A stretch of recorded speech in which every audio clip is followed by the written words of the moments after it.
मित्रांनो नमस्कार. जसं की तुम्हाला माहिती आहे LLB 3 इयर लॉ ऍडमिशन साठी आपल्याला सीईटी सेल कडून एक एक्झाम घेतली जाते. ती एक्झाम देणं गरजेचं आहे आणि याच एक्झामचा ऑनलाईन फॉर्म आता सुरू झालेला आहे. तुम्ही जर लॉ करणार असाल तर तुम्हाला सीईटी द्यावी लागणार आहे आणि ती सीईटी देण्यासाठी तुम्हाला हा सीईटी एक्झामचा ऑनलाईन फॉर्म भरावा लागणार आहे. तर नेमका हाच फॉर्म कसा भरायचा आहे, काय प्रोसिजर आहे, याविषयीची माहिती आपण आजच्या व्हिडिओमध्ये step by step live demo मध्ये मी तुम्हाला दाखवणार आहे. तर हा व्हिडिओ सुरू करण्यापूर्वी तुम्ही चॅनलला आणखी नवीन असाल तर चॅनलला जॉईन करून घ्या, चॅनलला सबस्क्राईब करून घ्या. सोबत आपल्या टेलिग्राम आणि व्हॉट्सअप चॅनलला जॉईन करायला विसरू नका, जेणेकरून लेटेस्ट अपडेट तुमच्यापर्यंत मिळत राहतील. तर मित्रांनो, मी प्राध्यापक डॉक्टर वैभव इंगळे, तुम्ही पाहताय इन्फॉर्मेशन कट्टा हे युट्यूब चॅनल. तर मित्रांनो, आपण जेव्हा सीईटी सेलच्या ऑफिशियल वेबसाईटला येऊ, या वेबसाईटची लिंक मी तुम्हाला डिस्क्रिप्शन बॉक्स मध्ये दिलेली आहे. इथं आल्यानंतर तुम्हाला खाली स्क्रोल करून जायचंय. तर इथं पहा तुम्ही LLB 3 year CET registration schedule for Maha LLB 3 year CET examination 2025-26. तर हे शेड्यूल जर आपण पाहिलं तर इथं स्टार्ट डेट, एंड डेट या सीईटी एक्झाम साठी दिलेले आहे. तर हे 26/12 पब्लिश झालेलं आहे, परंतु वेबसाईटला हे आत्ताच आलेलं आहे. तर इथं रजिस्ट्रेशन फॉर LLB 3 इयर्स तर डेट पहा 27/12/2024 म्हणजे आजपासून ते 27/1/2025 असा जवळपास संपूर्ण 1 महिन्याचा कालावधी हा ऑनलाईन रजिस्ट्रेशन आणि कन्फर्मेशन ऑफ ऍप्लिकेशन फॉर्म यासाठी दिलेला आहे. आणि टेंटेटिव्ह सीईटी एक्झामिनेशन डेट्स तुम्हाला माहिती आहेत, आपण याविषयी व्हिडिओ देखील बनवलेला होता. 20/3/2025 ते 25 आणि 21/3/2025 अशा 2 दिवशी ही एक्झाम होणार आहे. मित्रांनो, यावेळेस रजिस्ट्रेशन साठी सुरुवात देखील लवकर झालेली आहे आणि त्याचबरोबर कालावधी देखील याचा जास्त दिलेला आहे. याच्यापूर्वी 20 ते 25 दिवस देत होते. तर आता आपण पाहूयात की हे नेमकं रजिस्ट्रेशन कसं करायचंय. तर इथं तुम्हाला एक लिंक दिलेली आहे. या लिंक वरती तुम्ही क्लिक केलात तर तुम्ही डायरेक्टली या पेजला इथं येऊ शकता, जे रजिस्ट्रेशन पेज आहे, साइन इनचं पेज आहे. दुसरा एक ऑप्शन आहे तो म्हणजे इथं वरती हे जे CET examination portal for academic year 2025-26 इथं जरी तुम्ही क्लिक केलात तरी याच पेजला तुम्ही येणार आहात. आता इथं आल्यानंतर ज्या विद्यार्थ्यांनी आणखीन रजिस्ट्रेशन केलेलं नाहीये, ज्यांनी लॉग इन आयडी आणि पासवर्ड इथं साइन इन साठी पासवर्ड वगैरे मिळवलेला नाहीये, त्यांनी अगोदर रजिस्टर करून घ्यायचं आहे. ती संपूर्ण एक वेगळी प्रोसेस आहे. त्यावरती मी 2 दिवसापूर्वीच व्हिडिओ बनवलेला आहे. तो व्हिडिओ तुम्ही पाहिला नसेल तर व्हिडिओ पाहून घ्या. त्याची लिंक मी तुम्हाला डिस्क्रिप्शन बॉक्स मध्ये आणि वरती आय बटन मध्ये दिलेली आहे. तिथं तुम्ही ते प्रोसेस बघून रजिस्टर करा. रजिस्टर केल्यानंतर तुम्हाला लॉग इन आयडी आणि पासवर्ड मिळेल. तुमचा ईमेल आयडी जो असणार आहे तो तुमचा साइन इन साठी इथं लॉग इन आयडी असणार आहे आणि पासवर्ड जो तुम्ही या प्रोसेस मध्ये सेट करणार तो पासवर्ड इथे टाकून साइन इन या बटनावरती आपल्याला क्लिक करायचं आहे.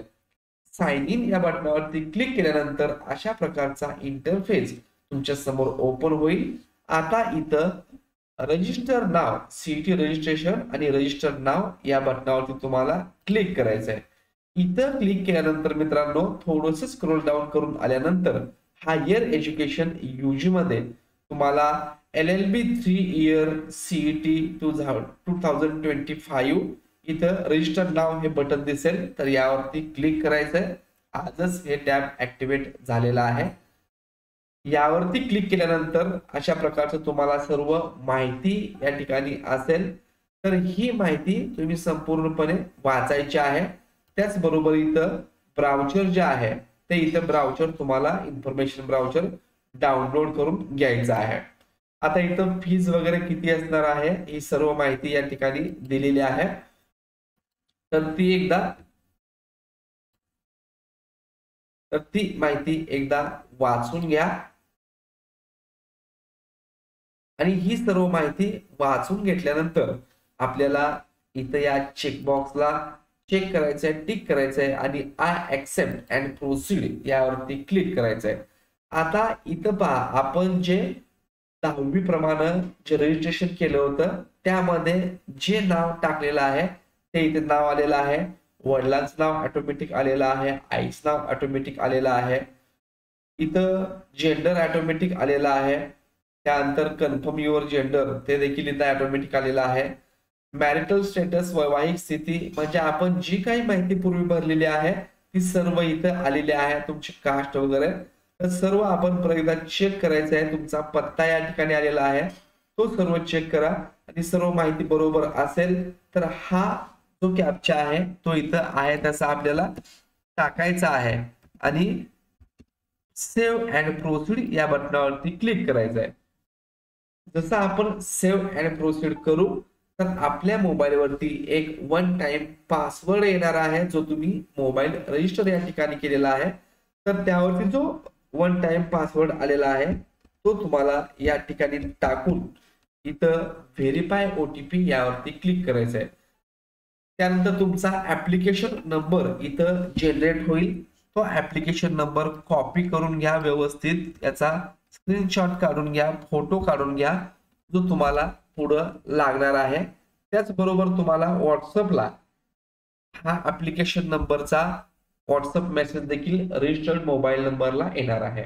आता proceed to complete application form यावरती आपल्याला क्लिक करायचं आहे.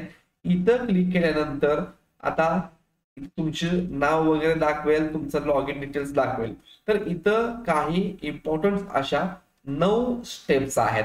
त्यापैकी आताच आपण सेव्ह अँड प्रोसीड करून पहिली जी स्टेप आहे ती कंप्लीट केलेली आहे ज्याच्यामध्ये रजिस्ट्रेशन डिटेल कंप्लीट झालेलं आहे. आता domicile and other reservation detail हे इनकम्प्लीट आहे तर यावरती आपल्याला क्लिक करायचं आहे. डोमासाईल म्हणजेच रहिवासाची स्थिती. मी पाठीमागच्या रजिस्ट्रेशनच्या व्हिडिओमध्ये सांगितलेलं होतं आपण महाराष्ट्र राज्याचे आदिवासी आहात काय, रहिवासी आहात काय. तर इथं कुठलंही चेंज होणार नाही. तुम्ही जर इथं नो केलं असेल तर इथं नोच राहणार आहे. जर तुम्हाला ते चेंज करायचं असेल तर प्रोफाईल मध्ये जाऊन एडिट करून परत एकदा तुम्हाला ते येस करायचं आहे. तर इथं ऑलरेडी येस आलेला आहे. आता आपला जात संवर्ग निवडा. कॅटेगरी इथं आपली निवडायची आहे. सिलेक्ट कॅटेगरी मध्ये जर तुम्ही पाहिलं तर तुमची जी काही कॅटेगरी आहे ती वेगवेगळ्या कॅटेगरी आहेत. ती एससी असेल, एसटी असेल तर ते क्लिक करा. You are required to upload the caste certificate and the caste tribe validity certificate in the name of the candidate at the time of centralized admission process. जेव्हा आपल्या centralise admission process सुरू होईल, captcha आपण form भरतो तेव्हा आपल्याला caste certificate आणि caste validity certificate upload करावं लागेल असं सांगितलेलं आहे. तर याला ओके करून घ्यायचंय. त्यानंतर आपल्या जातीचे नाव निवडा. आता एसटी कॅटेगरीमध्ये जर एखादा असेल तर त्या एसटी कॅटेगरीमध्ये कुठली तुमची जात आहे ती इथं निवडायची आहे. त्यानंतर आपल्याकडे जात प्रमाणपत्र आहे का, असेल तर अवेलेबल करायचं आहे. अवेलेबल केलं तर कास्ट सर्टिफिकेट नंबर विचारेल. तुमच्या कास्ट सर्टिफिकेट वरती जो वरती नंबर असतो तो इथं त्या कास्ट सर्टिफिकेटचा नंबर तुम्हाला टाकायचा आहे. जर समजा तुमच्याकडे नसेल तर नॉट अप्लाइड करा. आणि जर तुम्ही ऍप्लिकेशन केलं असेल महाई सेवा केंद्रामध्ये जाऊन तुम्ही अप्लाय करा आणि अप्लाय केलं असेल आणखी मिळालं नसेल तर अप्लाइड बट नॉट रिसिव्ड यावरती क्लिक करायचं आहे. तर कास्ट सर्टिफिकेट जी तुम्हाला रिसिप्ट मिळालेली आहे त्या रिसिप्टचा नंबर आणि इथं कास्ट सर्टिफिकेट ऍप्लिकेशन डेट कुठल्या दिवशी तुम्ही ते ऍप्लिकेशन अप्लाय केलेलं आहे ते इथं टाकायचं आहे. तर आता ओपन कॅटेगरीमध्ये एखादा कॅन्डिडेट असेल तर या ठिकाणी ओपन करा. एससीबीसी मराठा कॅटेगरी असेल तर त्याला देखील सेम प्रोसिजर आहे. इथं आपल्या त्या ठिकाणी कास्टचं नाव मराठा सिलेक्ट करायचं आहे. जात प्रमाण असेल तर अवेलेबल, नसेल तर सेम प्रोसेस आहे. आता मी इथं ओपन कॅटेगरी मधून भरतोय तर मला कुठलंही पुढे डॉक्युमेंट लागणार नाही. एंटर कास्ट नेम तर इथं आपल्या कास्टचं नाव टाकायचं आहे. आपण ईडब्ल्यूएस आर्थिकदृष्ट्या कमकुवत विभाग जागांसाठी अर्ज करू इच्छिता का, म्हणजेच ईडब्ल्यूएस सर्टिफिकेट तुमच्याकडे असेल किंवा तुम्ही अप्लाय करणार असाल 8 लाखापेक्षा तुमचं उत्पन्न कमी असेल आणि तुम्हाला ईडब्ल्यूएस सर्टिफिकेट भेटू शकणार असेल तर या ठिकाणी तुम्हाला येस करायचं आहे. नसेल तर नो करायचं आहे. आता हे देखील सर्टिफिकेट जे आहे ते तुम्हाला आत्ताच नाही लागणार. इथे ओके जर केलं तरी आता पहा, click here to required information in format for proforma 5 which is to be upload during CAP. तर इथं पहा, इथे एक फॉर्मॅट दिलेला आहे. तर हा फॉर्मॅट म्हणजेच थोडक्यात हे प्रमाणपत्र आपल्याला अशा प्रकारचं तहसीलदार कार्यालयाकडून मिळणार आहे. तर या फॉर्मॅटमध्ये आपल्याला ते सर्टिफिकेट अपलोड करायचं आहे. आणि त्यानंतर मग EWS आर्थिक प्रमाणपत्राची स्थिती निवडा. तुम्ही अवेलेबल तुमच्याकडे आहे का, तुम्ही अप्लाइड केलंय परंतु मिळालं नाहीये का, किंवा नॉट अप्लाइड, तर हे इथं सिलेक्ट करायचंय. आता मी इथं काय करतोय की नो करतोय. आणि त्यानंतर पुढे जर आपण पाहिलं, आपण दिव्यांग व्यक्ती आहात का, हे ऑलरेडी आपण पहिल्यांदा रजिस्टर करताना फिल केलेला आहे. तो व्हिडिओ पाहिला नसेल तर त्याची लिंक डिस्क्रिप्शन बॉक्स मध्ये आणि तुम्हाला वरती आय सेक्शन मध्ये भेटून जाईल, ते एकदा पाहून घ्या. तर इथं आता काही चेंजेस होणार नाही. त्यानंतर do you belong to minority category, इथे देखील चेंजेस होणार नाही. इथे चेंज करायचं असेल तर तुम्हाला तुमच्या लॉग इन केल्यानंतर जे प्रोफाईल एडिट प्रोफाईल ऑप्शन येतं तिथं तुम्ही एडिट करा. या फॉर्म मध्ये ते चेंजेस होतील. तुम्ही अनाथ आहात का, ऑर्फन आहात का, असेल ज्यांनी तर येस करा, नसेल त्यांनी नो करायचंय. आणि पुढं इलिजिबल क्वालिफिकेशन, तुमचं UG झालंय, PG झालंय, BA झालंय, MA झालंय, BSc झालंय, MSc झालंय, BA BCom BSc झालं असेल तर ग्रॅज्युएशन करा. तुमचं MA MCom MSc MCA वगैरे झालं असेल तर पोस्ट ग्रॅज्युएट करा. तर आता मी या ठिकाणी ग्रॅज्युएशन करतोय. त्यानंतर have you passed SSC HSC pre university examination before the year 1975. 1975च्या अगोदर तुम्ही 10वी 12वी किंवा प्री युनिव्हर्सिटी एक्झामिनेशन पास झालेला आहात का असं विचारतंय. तर माझ्या केसमध्ये नो आहे. मी इथं नो करतो आणि सेव्ह अँड प्रोसीड या बटनावरती आपल्याला क्लिक करायचं आहे. सेव्ह अँड प्रोसीड केल्यानंतर आपली ही देखील स्टेप कंप्लीट झालेली आहे. इथं पहा, domicile and author reservation complete झालंय. आता आपण पुढच्या स्टेप मध्ये आलेलो आहोत, क्वालिफिकेशन डिटेल्स. तर आता आपल्याला 10वी 12वी आणि ग्रॅज्युएशन हे आपल्याला ऍड करायचं आहे. तर आता इथं 10वी 12वी ऑलरेडी आले. तर आता इथं ग्रॅज्युएशन, इथं ऍड क्वालिफिकेशन या बटनावरती क्लिक केल्यानंतर इथं प्रोग्राम लेव्हल अंडर ग्रॅज्युएट तुमची डिग्री कुठली झालेली आहे त्या लिस्ट मधून सिलेक्ट करून घ्या. माझी BA झालेली आहे तर मी इथं BA करतोय. ऑथर डिग्री नेम काही येणार नाहीये. युनिव्हर्सिटी तुम्हाला सिलेक्ट करायची आहे. युनिव्हर्सिटीचं स्टेट, कुठल्या स्टेट मध्ये तुमची युनिव्हर्सिटी आहे ते राज्य सिलेक्ट करा. त्यानंतर त्याच्यामध्ये युनिव्हर्सिटीचं नाव येणार आहे. तर तुम्ही डायरेक्टली तुमच्या युनिव्हर्सिटीचं नाव हे इथं सर्च करून शोधू शकता. आणि त्यानंतर ग्रॅज्युएशन पास ऑब्लिक अपियर्ड, तुम्ही यावर्षी ग्रॅज्युएशनच्या लास्ट इयर मध्ये असाल तर अपियर्ड करा. जर तुम्ही पास झालेला असाल ऑलरेडी तर पास करा. पास जर केला तर किती मार्क्स मिळालेले आहेत, किती पैकी मिळालेले आहेत ते तुम्हाला इथे टाकायचं आहे. ते टाकल्यानंतर पर्सेंटेज ऑटोमॅटिक कॅल्क्युलेट होईल. त्यानंतर क्लास कुठला तुम्हाला मिळालेला आहे, डिस्टिंक्शन आहे, फर्स्ट डिव्हिजन आहे, सेकंड डिव्हिजन आहे ग्रॅज्युएशन मध्ये, ते तुम्हाला सिलेक्ट करायचं आहे. पासिंग मंथ आणि इयर टाकून सेव्ह या बटनावरती क्लिक करायचं आहे. सेव्ह या बटनावरती क्लिक केल्यानंतर ही देखील आपली डाटा सेव्ह सक्सेसफुली झालेला आहे. आता इथं सेव्ह अँड नेक्स्ट या बटनावरती आपल्याला क्लिक करायचं आहे. सेव्ह अँड नेक्स्ट केल्यानंतर आता आपण आलेलो आहोत महा LLB 3 इयर CET डिटेल्स. तर आता इथे काय करायचं आपल्याला की एक्झाम सेंटरचे प्रेफरन्स द्यायचे आहेत. तर इथं आता तुम्ही ज्या जिल्ह्यामध्ये राहताय तिथल्या जवळचं तुम्हाला एखादं सेंटर इथं निवडायचं आहे. तर आता मी सोलापूरचा आहे तर मी सोलापूर निवडेल. त्यानंतर सिलेक्ट डिस्ट्रिक्ट परत दुसरं आहे. आता सोलापूर सोडून दुसरं मी पुणे निवडतोय. त्यानंतर थर्ड आपल्याला परत एकदा सिलेक्ट करायचं आहे, ज्याच्यामध्ये तुमच्या जवळचं असं तुम्ही निवडू शकता. चॉईस तुमची आहे. मोस्टली पहिल्या आणि दुसऱ्या जवळपास पहिल्याच एक्झाम सेंटरला तुमचा नंबर येणार आहे. पण इन केस जर पहिल्या ठिकाणी नाही आला तर दुसऱ्या ठिकाणी तुमचा विचार होणार आहे. तिथं देखील नाही बसला तर थर्ड नंबरच्या प्रेफरन्स मध्ये, मोस्टली पहिल्याच नंबरच्या प्रेफरन्स मध्ये तुमचा नंबर जो असणार आहे एक्झाम नंबर तो येणार आहे. एकूण 4 असे आपल्याला प्रेफरन्स निवडायचे आहेत. त्यानंतर सेव्ह अँड प्रोसीड या बटनावरती क्लिक करायचंय. आता पुढची स्टेप आहे अपलोड फोटो अँड सिग्नेचर.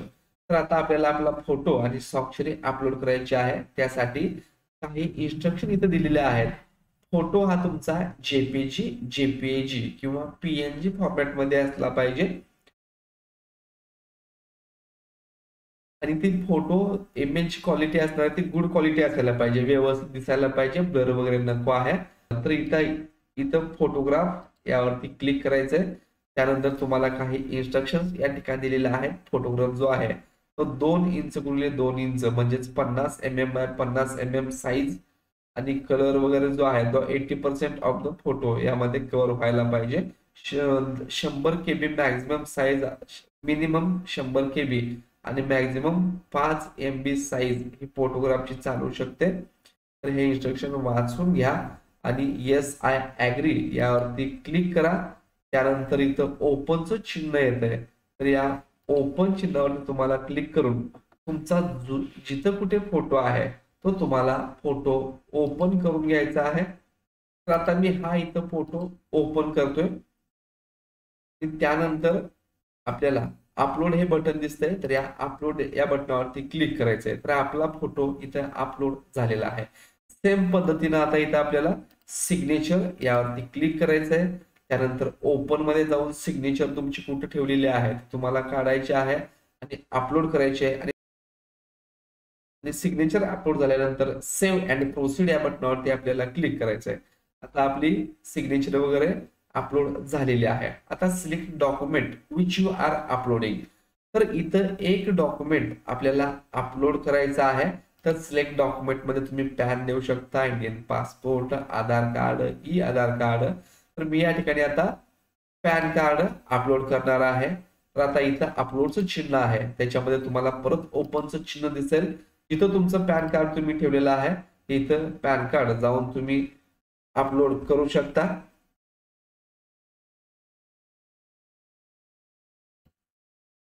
इथं अपलोड करायचंय. अपलोड केल्यानंतर हे थोडस वेळ लागून अपलोड होणार आहे. इथं अपलोड झालेलं दिसतंय तुम्हाला. तर आता सेव्ह अँड प्रोसीड वरती परत क्लिक करायचंय. त्यानंतर आता सर्व माहिती आपण preview and validate application form. आता सर्व माहिती आपल्याला परत एकदा चेक करायची आहे. आपण जी माहिती भरली आहे ती सर्व इथं आलेली आहे.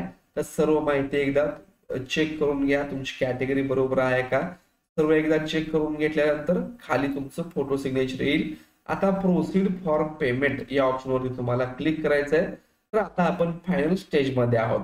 Please check the details filled in the application form carefully before making the payment. After making payment, you will not be able to make any changes in the application form details. Are you sure to proceed to payment? इथं मी सांगते तुम्हाला की ही जी माहिती तुम्ही आता भरलेली आहे ती परत एकदा चेक करा. याच्यामध्ये काही चुका असतील तर तुम्ही त्या आताच दुरुस्त करा. एकदा का पेमेंट केलं त्यानंतर याच्यामध्ये कुठल्याही दुरुस्त्या होणार नाहीत. तर यावरती आपल्याला येस करायचंय. जर तुम्ही याच्यामध्ये काही चुका झाल्या असतील, डेट ऑफ बर्थ चुकले असेल, नावामध्ये फरक झाला असेल तर नो करा आणि सर्व बरोबर असेल तर येस वरती क्लिक करायचं आहे. आता आपण शेवटच्या स्टेज मध्ये आलेलो आहोत. तुम्ही पाहत असाल पे रजिस्ट्रेशन फी आणि त्यानंतर प्रिंट ऍप्लिकेशन फॉर्म. ही फी पेड केल्यानंतर आपल्याला ऍप्लिकेशन फॉर्म प्रिंट करायचा आहे. तर आता मला ओपन कॅटेगरी मध्ये 1000 फी ही इथं लागणार आहे. तर आता इथं या चेकबॉक्सला टिक करायचं आहे आणि प्रोसीड टू पेमेंट यावरती क्लिक केल्यानंतर आपण पेमेंट गेटवेकडे जात आहोत. आता इथं तुम्हाला QR कोडने देखील पेमेंट करता येणार आहे. UPI ID ने पेमेंट करता येणार आहे. तुम्ही जर कार्ड वापरणार असाल तर कार्डने तुम्ही पेमेंट करू शकता. QR ने करायचं असेल तर शो QR यावरती क्लिक करा आणि तुमच्या मोबाईल मधून जीपे असेल, फोन पे असेल त्यावरून स्कॅन करा आणि तुमचं पेमेंट तुम्ही करून घ्यायचं आहे. पेमेंट केल्यानंतर मित्रांनो शेवटची जी स्टेज आहे ती म्हणजे प्रिंट ऍप्लिकेशन फॉर्म. तुमचं जर पेमेंट सक्सेस झालं तर इथं प्रिंट ऍप्लिकेशन फॉर्मला क्लिक करा. त्या फॉर्मची प्रिंट काढून ठेवा, ती जपून ठेवा. ही प्रिंट आपल्याला ऍडमिशनच्या वेळेस लागणार आहे. तर मित्रांनो ही होती संपूर्ण LLB 3 year CET exam form कसा फिल करायची याची प्रोसेस। याच्यामध्ये काही अडचणी तुम्हाला आल्या तर कमेंट बॉक्स मध्ये सांगा, त्या सोडवण्याचा 100% प्रयत्न हा केला जाईल। तर मित्रांनो व्हिडिओ आवडला असेल तर चॅनलला सबस्क्राईब करा, तुमच्या मित्रांना शेअर करा। धन्यवाद।